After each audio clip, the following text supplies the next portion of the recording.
เสืออ่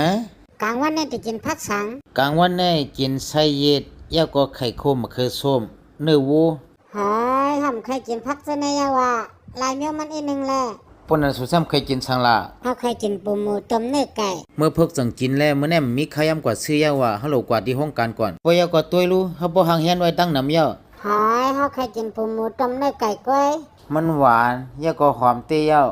เฮ้ยสูในไลมันน้ำเตยาวะสูกินเฮาแบบสิละสูอันว่าสูเป็นเพล่ะนั่งหอกค่ำฮะใครกินนี่สังก็ติเลยกินนั่นสมเคยเฮ็ดก็อย่าไปเฮ็ดแหละอย่าไปรัดข้อกล้องถ่อมอย่าปั้นนั่นวันมื้อนี้เฮาได้ลาดสูไว้ก่อนเฮามีขยำตัวถึงสูก้อยฮะสุดดีกว่าแล้วนั่นวันมื้อนี้เฮาได้ออกกว่ากินนั่งนอกสูใกล้กินสังก็กินละมีมันนั่นก็ไว้มันไหลยินผมมันลัดซึ่งนั่นเย้า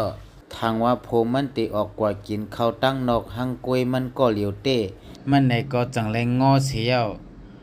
มานอนมกพาอยู่หังกวยมัน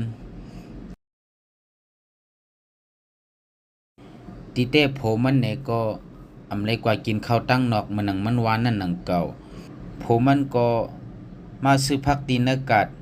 อันเมมันเคยกินนั่นกวยมาซื้อปูหมูยาก็แทงเนื้อไก่ตาเตมือต้มเฮ็ดน้ำผักมันหนังเมมันลัดนั่นอันนี้ก็ติเป็นเครื่องเสริมมันค่ะเนาะกำในซื้อเข้มแลบปอยก็ปอกมามีนางอ่อนมันนั่นแต้มหู้งอเสียยาวอยู่ว่าอยู่ในข้องหังกวยมันในก็เฮามาล้างให้หมดเสือสิก่อนล้างให้มันกินเก่งปอยเอาเกลือเสืออีกนึงเอาพองเข้ามือเสือปอยก็นำสู่มาโนดปอยก็เย็นไว้กำนึงปอยขึ้นมาเตียบตีนไก่ไก่นี่ก็เตียบเป็นเนียบมันปอยก็ล้างเก่ง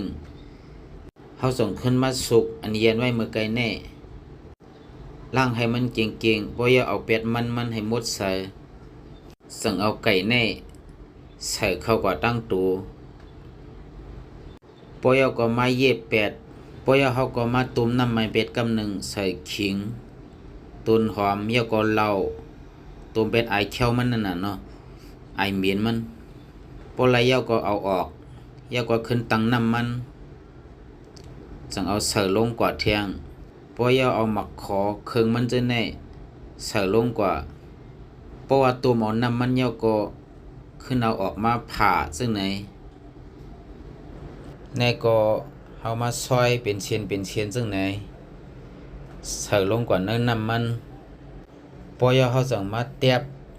เนื้อไก่ในเทียงเตียบเข้มเรียบเย้าสั่งเอาใส่ลงกว่าซ้อมกันปนเนื้อมันใส่หมดเย้าเขาก็ขือไว้กำหนึ่งเอาผ้ามันห่มไว้ขึ้นเอาต้นผักหมี่ในมาทุบตัดที่เฮ็ดน้ำจำมันใส่ขิงอีกหนึ่ง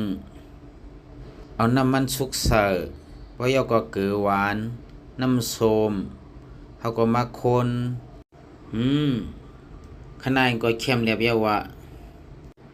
ลูกกินก๋วยเตี๋ยวกันไหมปูหมูต้มเนื้อไก่กับน้ำจำมันเข้มเรียบอีนี่มันเฮ็ดสังแน่หันหน้ามันสิกำแน่เฮ้ทางได้ติงโง่ไว้อยู่สูลูกมากินข้าวไรเย้าเฮ็ดเข้มเรียบเย้าว่ะพักอันสูไรใส่กินเตะห่ะเตพอเลยเดี๋ยวหอยเสือเฮ็ดว่าเตะรู้ไหนในสูว่าไรใส่กินมันจะฮะสไลด์ในกินเลยสูไรน้ำมัน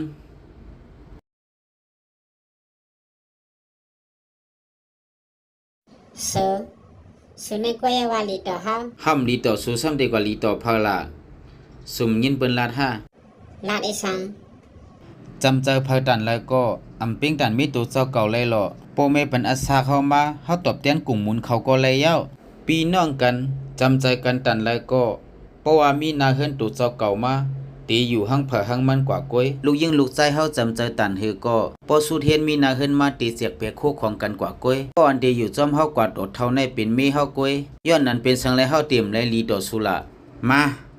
กินด้วยก่อนเลย